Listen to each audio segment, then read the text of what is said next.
Gautam game లో win అయినందుకు congrats. Thank you Aarti. ఏంటే సింధు పెద్ద ఇదన్నారు కదరా, కానీ మన దగ్గర డంగ్ అయింది. కానీ గౌతమ్ నేను ఓడిపోయాను. ఆ దొంగది నన్ను మోసం చేసిందిరా. ఎవరా? ఆ శైలురా. దేనికి? అదేరా. అదే అంటే ఏదిరా? అరే గౌతమ్, వాడు దాన్ని 6 రోజులుగా జోబులో పెట్టుకొని పూజ చేస్తున్నాడు. అరే రాస్కెల్, మీనింగ్ లేకుండా మాట్లాడకు. స్ట్రైట్ గా మాట్లాడు. అరే బాబాయ్, అది తీసి చూపించు.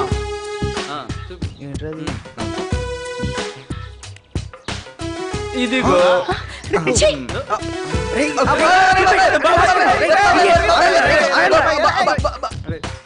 నేను పని మీద కాలేజ్కి వచ్చాను. Hi Geetha. Hi. Okay, I will call you back. How are you? Yeah fine. మర్చిపోయాను కదా, మా friends Gautam, Aarti. Hi oh sir. Nice. Hello sir. Clever students. నీకెలా తెలుసు? Face reading.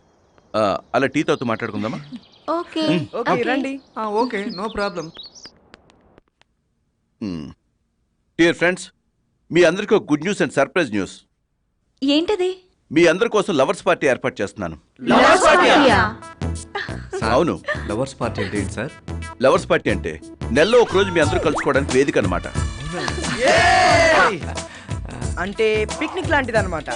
అయితే ఉన్న ఊర్లోనే ఉండి పిక్నిక్ చేసుకోవడం లాంటిది, రైట్ సార్? ఎగ్జాక్ట్లీ. ఎప్పుడు ఎక్కడ సార్? త్వరలోనే చెప్తాను. కాకపోతే ఈ లవర్స్ పార్టీకి లవర్స్ మాత్రమే పార్టిసిపేట్ చేయాలి, ఇండివిజువల్స్ కాదు. సార్, లవర్స్ పార్టీలో ఏం చేస్తారు సార్? ఒకరినొకరిని అర్థం చేసుకుంటూ ఓపెన్ అవ్వచ్చు. ఓపెన్ అవటం. ఓపెన్ అవచ్చా? ఓపెన్ అంటే ఏంటి సార్? ఆ విషయం లవర్స్ పార్టీలోనే అర్థమవుతుంది. సార్, మీరు ఫినిషింగ్ టచ్ కి అంత సస్పెన్స్ ఇస్తే ఎలా sir? Okay okay my dear friends, program ఎప్పుడనేది మీ అందరికీ మొబైల్ ద్వారా మెసేజ్ ఇస్తాను. Okay All the sir. best. Okay done sir.